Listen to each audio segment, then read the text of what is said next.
नमस्कार। स्वागत है आपका न्यूज लॉन्चर पर। मैं हूं अशोक वानखड़े। लेकर आया हूं आपका अपना कार्यक्रम द डायरेक्ट हिट। वक्फ संशोधन बिल 2025 दोनों सदनों में, राज्यसभा और लोकसभा में पारित हो गया। उसके बाद पूरे देश में घमासान मचा है। एनडीए गठबंधन के जितने घटक दल हैं, ज़्यादातर इस बिल का समर्थन करने का खामियाजा भुगत रहे हैं। उस पर बहुत सारी चर्चा हुई, लेकिन बहुत जल्दी ऐसा लगता है कि भाजपा फिर एक बार हिट करने जा रही है एक नए बिल के साथ। और इससे कौन कौन हिट होगा ये तो समय बताएगा। गृह मंत्री जब सदन में वक्फ संशोधन बिल पर बोल रहे थे तो उन्होंने बोलते बोलते ये कह दिया, जो एक उनका वीडियो बहुत सोशल मीडिया में वायरल हो रहा है। अमित शाह जी ने कहा बोलते हुए, आप सबको अपने अपने धर्म का अनुसरण करना का अधिकार है, संविधान ने दिया है, शौक से करें, लेकिन डर से धर्म परिवर्तन नहीं होने देंगे। किसी गरीब के पास खाना नहीं है तो क्या उसे तुम खाना देके उसका धर्म परिवर्तन करोगे? ये नहीं होगा। कम लिखा पढ़ा है तो पढ़े लिखे उसका धर्म परिवर्तन करेंगे?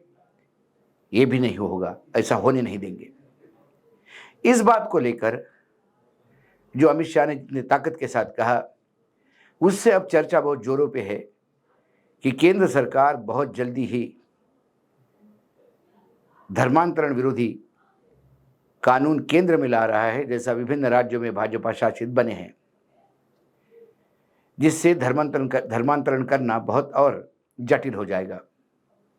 हालांकि संविधान देश के हर नागरिक को यह अधिकार देता है कि आप जिस धर्म में आपकी रुचि हो उस धर्म को अपना सकते हैं। संविधान में भी खुली छूट है, लेकिन धर्म को अपनाना और धर्मांतरण करना, इसमें एक हेयर लाइन का डिफरेंस है। और अक्सर खासकर क्रिश्चियन धर्म में परिवर्तन, धर्मांतरण, और मुस्लिम धर्म में धर्मांतरण, इसको लेके भाजपा शासित राज्य बहुत प्रखरता से विरोध कर रहे हैं। और फिर उसी के चक्कर में लव जिहाद, रोटी जिहाद, नौकरी जिहाद, कपड़ा जिहाद, कई टाइप के जिहाद को, ऐसे शब्दों को जन्म दिया गया है। कुल मिलाकर फिर एक बार क्या भाजपा अपने हिंदुत्व वाले जो हार्डकोर वोट बैंक है उसको एक बार फिर कंसोलिडेट करने का प्रयास करेगी धर्मांतर कानून लाके? ऐसी चर्चा जोरों पे है। एग्जैक्टली क्या कहा अमित शाह जी ने, ये आप अभी वीडियो पे सुन सकते हैं।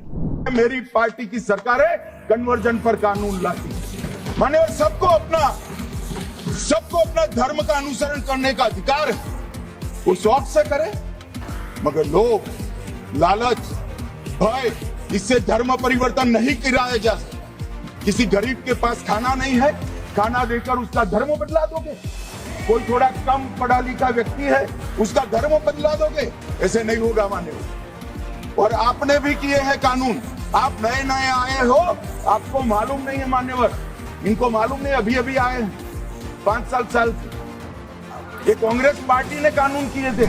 ये था उनका वक्तव्य, और उनके वक्तव्य से तो लगता है कि भाजपा यूं ही बोलती नहीं, और जब भाजपा बोलती है तो उसके पीछे एक रणनीति होती है, पहले से तैयारी होती है। और सारी तैयारी जब पुख्ता हो जाएगा, उसके बाद ये ऐसे वाकया शुरू होते हैं जिससे धीरे धीरे फिर जो उनको लागू करना है उसे वो लागू करने की प्रक्रिया में फाइनल रूप देते हैं। जैसे कि वक्फ संशोधन बिल 2025। अब जब अमित शाह अपने वोट बैंक को कंसोलिडेट करने का प्रयास कर रहे हैं, उधर बिहार में नीतीश कुमार का वोट बैंक खिसकता हुआ उनको नजर आ रहा है, खासकर मुस्लिम मतदाता खिसकता हुआ नजर आ रहा है।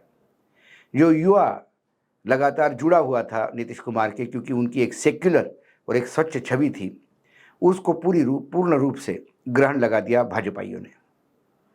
अब जब ऐसी स्थिति हो तो विरोधी पक्ष इसको कैश करेंगे, नहीं करेंगे या करेंगे, ये तो विरोधी पक्ष की आक्रामकता पे दिखता है।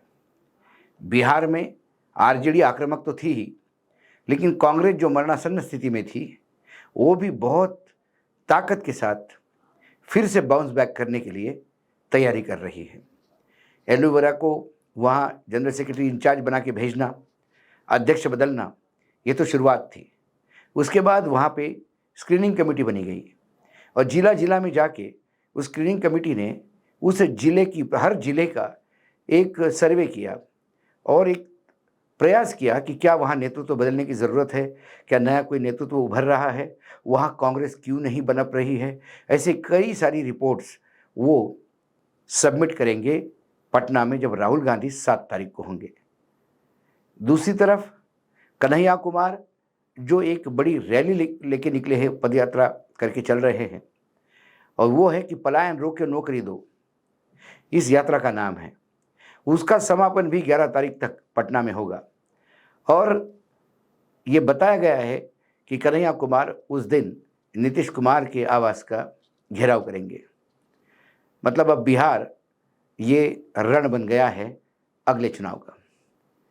कन्हैया कुमार का कहना है, या कांग्रेस या विपक्ष जो भी है बिहार में, लगातार इस बात को रेखांकित कर रहा है कि क्यों पलायन होता है बिहार से, क्यों बिहार का युवा लगातार महाराष्ट्र, गुजरात, तमिलनाडु तक जाके नौकरी करता है, क्यों उसको अपना घर छोड़ना पड़ता है, क्यों नहीं नौकरियां मिलती बिहार में, क्यों बिहार में औद्योगिकीकरण नहीं है, बिहार में क्यों इंफ्रास्ट्रक्चर डेवलपमेंट ठीक से नहीं हो रहा है। ऐसे कई इशू पे विपक्ष लगातार हमलावर है। दूसरी ओर कन्हैया कुमार ने जो आरोप लगाए हैं, उसमें एक आरोप जो युवकों के बीच में लगातार चर्चा का विषय बना हुआ है कि बिहार के छात्र पहले पढ़ाई करते हैं, फिर वो बेरोजगार हो जाते हैं, फिर वो कर्जदार हो जाते हैं और फिर वो अपराधी बनते हैं। तो छात्रों के अपराधीकरण के लिए वो सीधे सीधे नीतीश कुमार की सरकार को जिम्मेदार मानते हैं। उनका कहना है कि जब छात्र क्रेडिट कार्ड जो सिस्टम शुरू किया है शिक्षा के लिए, उससे पैसा लेकर छात्र अपनी शिक्षा पूरी करती है। हर जगह पे एक रूल है कि जो भी एजुकेशन लोन लेता है या एजुकेशन के लिए पैसा लेता है, उसको जब नौकरी लगती है तो उसके बाद उसका रिटर्न देना शुरू हो जाता है। उन्होंने कहा कि लोगों ने डिग्री ली, उसके बाद अब नौकरी मिलने में समय है, इसी के बीच सरकार मुकदमे ठोक रही है विद्यार्थियों पे और पैसा वसूलने के लिए ज़बरदस्ती कर रही है। इससे बिहार का युवा अब कर्जदार होने लगा है, मानो उसने बहुत कर्जा लिया है और बैंक वाले उसके पीछे हैं, और फिर उसी के बाद वो अपराधी बनता है क्योंकि उसको कैसे ना कैसे करके पैसे कमाने होते हैं। ये बिहार के छात्रों की वाकई एक दर्दनाक कहानी है और इसी को कन्हैया कुमार लगातार हिट कर रहे हैं। कन्हैया कुमार का आवाज़ घेरने का 11 तारीख का प्रोग्राम, 7 तारीख का राहुल गांधी की वहाँ पे मीटिंग, उसके बाद स्क्रीनिंग कमेटी की रिपोर्ट, पूरे जिला स्तर से ऊपर से नीचे तक जो संगठन में बदलाव, संगठन में लाने वाली कसावट, जिला अध्यक्षों को दिए गए नए अधिकार कि वो भी चुनाव के जो उम्मीदवार है उसके चयन प्रक्रिया में उनका भी बहुत बड़ा हाथ होगा। इन तमाम बातों से एक तरफ तो ये इंगित करता है कि अब कांग्रेस बिहार में भी छोटे भाई के रोल में रहने के बजाय आक्रामकता से अपनी ज़मीन ढूंढ रही है। यदि कांग्रेस इतनी आक्रामकता से अपनी ज़मीन ढूंढ रही है तो आरजेडी तो पहले से ही आक्रामकता दिखा रही है। लेफ्ट का अपना एक पॉकेट है, वामपंथी दल, आरजेडी, कांग्रेस, यदि इन्होंने मिलके यदि पूरे तरीके से जिस तरीके से प्लानिंग कर रहे हैं, यदि वो कागज़ पे और धरती पे सही मायने में उतरती है तो फिर आने वाला चुनाव बिहार में बहुत मज़ेदार होगा। एक तरफ भयावह आक्रामकता लिए हुए बीजेपी, जिसके पास सरकार है, जिसके पास एजेंसियां हैं, जिसके पास पैसे की कमी नहीं, धन और जो मसल पावर है, सारी कुछ उनके पास है। उन्हें मतदाता चाहिए। हिंदू कंसोलिडेटिंग करने का प्रयास बिहार में बहुत ज़ोरों से हो रहा है और कई पैचेस में होता हुआ दिखाई दे रहा है। जो बीजेपी का गेम प्लान था कि मुस्लिम वोट यदि जो बिहार में 18 से 20% है, यदि वो डिवाइड होता है तो उनको कहीं ना कहीं इससे एज मिलता है। लेकिन यदि वक्फ बोर्ड के नाम से, इस बोर्ड के जो संशोधन बिल आया इसके नाम पर, यदि तमाम एनडीए गठबंधन के जितने भी घटक दल है बिहार में, उनसे मुस्लिम मतदाता दूरी बनाता है, तो वो एडवांटेज कांग्रेस और आरजेडी है। पीके कितना मुस्लिम वोट खिंचका पाएगा या युवा खिंचका पाएगा, ये तो समय बताएगा। लेकिन वर्तमान में बहुत ज़बरदस्त एग्रेसिव बीजेपी का सामना इंडिया गठबंधन के लोगों के साथ हो रहा है। लेकिन इंडिया गठबंधन जिस हिसाब से तैयारी कर रही है, उससे लगता है कि कांटे की टक्कर होने जा रही है। इसमें सबसे ज़्यादा दुखदायी स्थिति रामविलास पासवान के कुनबे की दिखाई देती है और जनता दल यूनाइटेड की। क्या ये जनता दल यूनाइटेड का अंतिम चुनाव होगा, या यह नीतीश कुमार के जीवन का अंतिम चुनाव होगा? क्या उसके बाद वो निवृत्ति लेंगे या वो फोर्स्ड जबरिया रिटायर किए जाएंगे, ये तो समय बताएगा। लेकिन खासकर हिंदू वोट कंसोलिडेट करने के नाम पे आने की अपेक्षा का जो इंडिकेशन दिया है धर्मांतरण बिल और कांग्रेस की आक्रामकता, इन दोनों चीज़ों से हिट जनता दल यूनाइटेड ही होती दिखाई दे रही है। आज डायरेक्ट हिट में इतना ही। कल फिर आता हूँ किसी विषय के साथ। तब तक के लिए नमस्कार। देखते रहिएगा न्यूज़ लॉन्चर।